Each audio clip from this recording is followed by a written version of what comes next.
Assalamualaikum warahmatullahi wabarakatuh.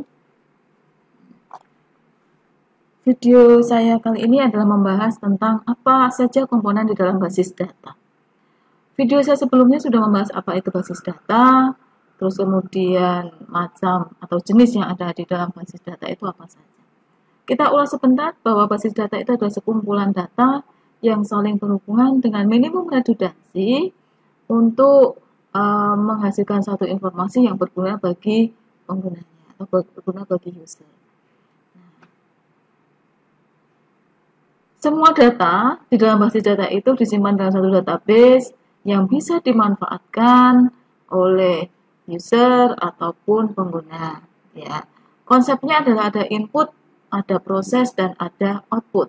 Input berupa data, diproses, ya disimpan, kemudian bisa diupdate, bisa dicari, di mana data tersebut disimpan dalam satu database. Hasilnya adalah berupa informasi. Nah, untuk basis data itu sendiri ada dua, yaitu basis data tradisional, di mana semua datanya itu berdiri sendiri di setiap aplikasi. Sedangkan data basis data itu adalah semua datanya sudah terpusat, ya. Kemudian masing-masing data itu saling berhubungan, sehingga ketika kita banyak menggunakan aplikasi, maka cukup mengakses satu data tersebut. Kalau ditanya lebih menguntungkan mana, jelas menguntungkan basis data yang lebih menguntungkan yang data yang menggunakan basis data. Karena ketika dilakukan perubahan data, maka secara otomatis data yang lain akan menyesuaikan. Begitupun juga akan meminimalkan terjadinya pengulangan data. Ya. Kalau file additional berbeda lagi. Setiap aplikasi terdiri dari satu informasi. Aplikasi satunya lagi mempunyai informasi sendiri. Nah, begitu seterusnya. Sehingga sulit dilakukan pengambilan data yang konsisten.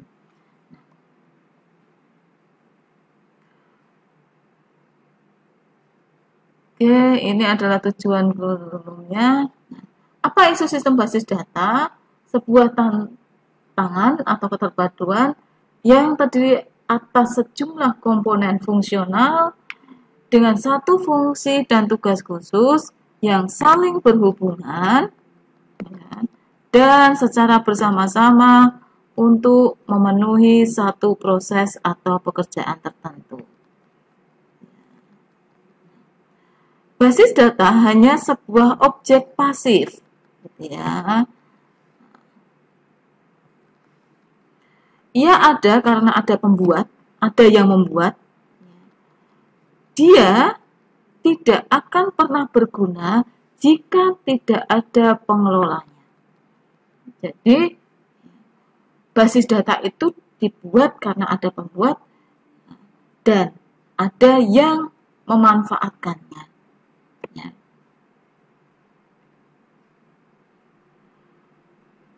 Menurut Silberschatz, ya, mendefinisikan sistem basis data sebagai kumpulan data yang saling berhubungan dan kumpulan program, dalam hal ini adalah database management system, untuk mengakses data dan memanipulasi data tersebut. Apa itu DBMS? DBMS merupakan satu perangkat lunak yang terdiri dari sekumpulan program, ya, untuk mengelola dan memelihara data dalam satu struktur yang digunakan oleh banyak aplikasi. Bebas terhadap media penyimpanan dan metode akses. Ya.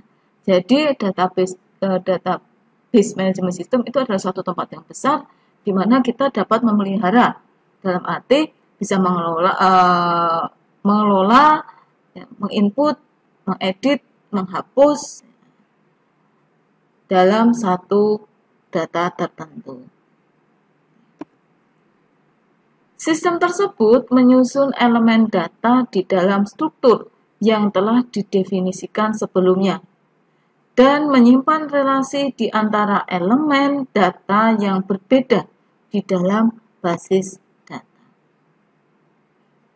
Sistem perangkat lunak dengan menggunakan penggunaan yang bersifat umum yang memfasilitasi proses pendefinisian, konstruksi, dan manipulasi basis data. Keperluannya adalah untuk berbagai aplikasi.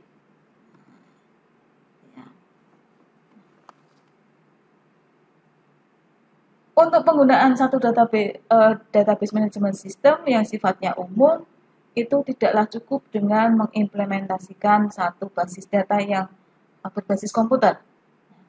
Umumnya masih diperlukan sekumpulan program yang dibuat sendiri untuk penggunaan yang bersifat basis data dan perangkat lunak itu merupakan bagian dari sistem basis data yang secara ringkas dapat dikatakan merupakan sistem penyimpanan record yang terkomputerisasi. Jadi menyimpan data di dalam komputerisasi, dalam komputer. Kalau digambarkan menjadi seperti ini, ya. Ini adalah aplikasi, terdiri dari banyak aplikasi, 1, 2, 3. Dia menyimpan data di dalam basis data. Program aplikasi ini juga bisa menampilkan data yang ada di dalam basis data. Panahnya adalah ke sini. Ya. Bisa dimanfaatkan untuk banyak aplikasi. Nah, data yang ada di dalam basis data ini bisa dimanfaatkan oleh pengguna. Pengguna bisa mengambil data, ya. Pengguna jika diberikan hak akses tertentu, dia juga bisa memberikan input atau edit, atau bahkan menghapus. Nah, untuk menghubungkan ini semua, ada yang namanya sistem manajemen basis data. Bagaimana caranya mencari, bagaimana cara mengupdate, menghapus, dan sebagainya. Itu diatur dalam DBMS. Seperti tadi dijelaskan di atas bahwa basis data itu akan berguna dan akan ada jika ada yang membuat dan ada yang menggunakan. Komponen dari sistem basis data itu sendiri ada satu perangkat keras atau hardware. Bisa berupa memori, hard disk, removable disk untuk keperluan backup data. Kemudian butuh juga yang namanya sistem operasi. Perangkat kerasnya ada, tempat penyimpanannya ada hard disk, ada PC, ada memori, gitu kan. Perangkat keras itu bisa berjalan jika ada sistem operasinya. Jadi sistem operasi ya, di mana merupakan satu program yang mengaktifkan sistem komputer, mengendalikan seluruh sumber daya dalam komputer dan melakukan operasi dasar dalam komputer. Nah, bisa berupa Windows, ya kan, Linux dan lain sebagainya. Ada hardware, ada sistem operasi, ada yang namanya basis data. Basis data ini memiliki beberapa basis data. Sebuah sistem basis data dapat memiliki beberapa basis data. Nah, setiap basis data itu dapat berisi sejumlah objek basis data, seperti file atau tabel, indeks, dan lain sebagainya. Di samping berisi atau menyimpan data, setiap basis data yang mengandung atau menyimpan definisi struktur, baik untuk basis data maupun objek-objeknya secara detail. Jadi, ada satu tempat untuk menyimpan data. Untuk mengorganisir atau untuk mengelola, dibutuhkan adanya Database Management System. Kita bisa menggunakan perangkat lunak yang termasuk dalam DBMS, bisa Workspace, ada Microsoft Access, ada Paradox kalau kita menggunakan Delphi, ada MySQL, Oracle, dan masih banyak lagi. Kemudian ada pemakai, ada 3 macam pengguna dalam basis data. Yang pertama adalah pemrogram aplikasi, yaitu yang bertanggung jawab menulis program aplikasi. Jadi yang membuat program. Yang kedua adalah pengguna akhirnya, yaitu pengguna yang berinteraksi dengan sistem basis data secara online melalui workstation atau terminal. Kemudian satu lagi adalah administrator basis data, yaitu seorang yang menyusun strategi dan putusan kebijakan mengenai data dan menyediakan kebutuhan dukungan teknik untuk mengimplementasikan putusan yang dipilih. Jadi ada pemrograman, atau programmer yang membuat membuat sistem, terus kemudian ada pengguna akhir, dan ada administrator database yang mengelola database itu.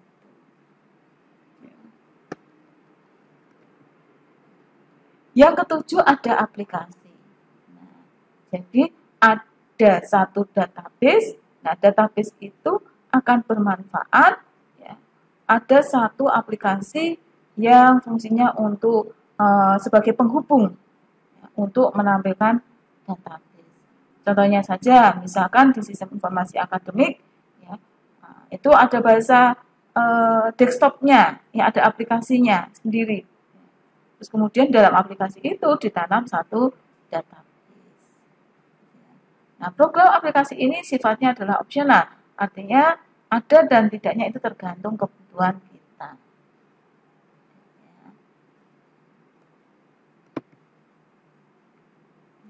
Dalam penyusunan basis data, nah dari bawah nih, mulai dari bit naik ke byte, kemudian field, record, file, basis data, sampai dengan sistem basis data. Kita fokus nanti mulai dengan di record.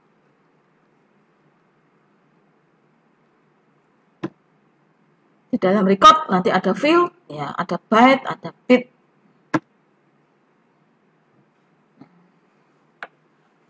Kemudian ada bahasa basis data atau kita sebut sebagai database language, di mana DBMS ini merupakan DBMS merupakan perantara bagi pemakai dengan basis data dalam disk.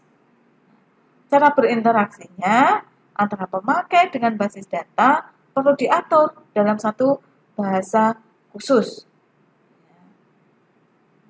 Bahasa itu dapat kita sebut sebagai bahasa basis data, yang terdiri dari atau dapat diberikan user dan dikenali atau diproses oleh DBMS. Contoh bahasa dalam basis data bisa menggunakan SQL, VBA, QL, dan masih banyak lagi. Pembagian dalam database language itu ada 2, ada DLL dan DML. DDL adalah data definition language, sedangkan DML adalah data manipulation language. Yang ada atau yang termasuk dalam DDL adalah kita bisa membuat struktur tabel, kemudian menyusun field, menyusun primary key. Jadi fokus dalam membuat struktur tabelnya.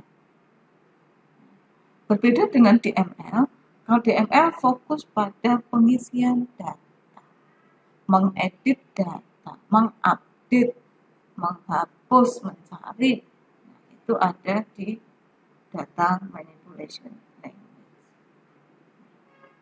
Untuk sintaknya pun juga akan lebih banyak yang di DML. Create, delete, modify, dan lain sebagainya.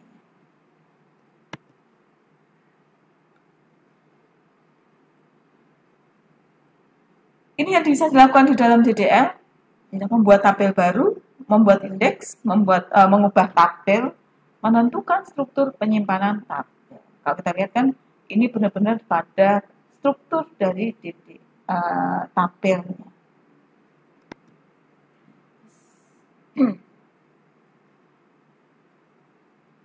Di dalam DML, nah, itu kita bisa memanipulasi data berupa menyisipkan atau menambahkan data baru. Jadi fokus dalam isi dari data tersebut. Bisa menghapus, bisa melakukan perubahan. Nah, DML ini merupakan bahasa yang bertujuan memudahkan pemakai untuk mengakses data sebagaimana direpresentasikan oleh model data. Ada dua jenis model DML, yaitu prosedural dan non-prosedural. Kalau yang prosedural itu mensyaratkan agar pemakai menentukan data apa yang diinginkan, serta bagaimana cara untuk mendapatkannya. Kalau non-prosedural, membuat pemakai dapat menentukan apa yang diinginkan, tanpa menyebutkan bagaimana cara mendapatkannya. Ya. Untuk lebih jelasnya nanti kita akan masuk ke dalam praktikum, yang mana yang di DDL dan mana yang di ML. Nah, untuk pertemuan hari ini saya cukupkan sekian. Semoga apa yang saya sampaikan bisa bermanfaat. Silakan Anda aktif di forum yang nanti akan saya bagikan. Silakan diisi. Sifatnya adalah wajib karena kegiatan Anda selama di e-learning akan direkam secara otomatis. Saya tutup. Terima kasih. Wassalamualaikum warahmatullahi wabarakatuh.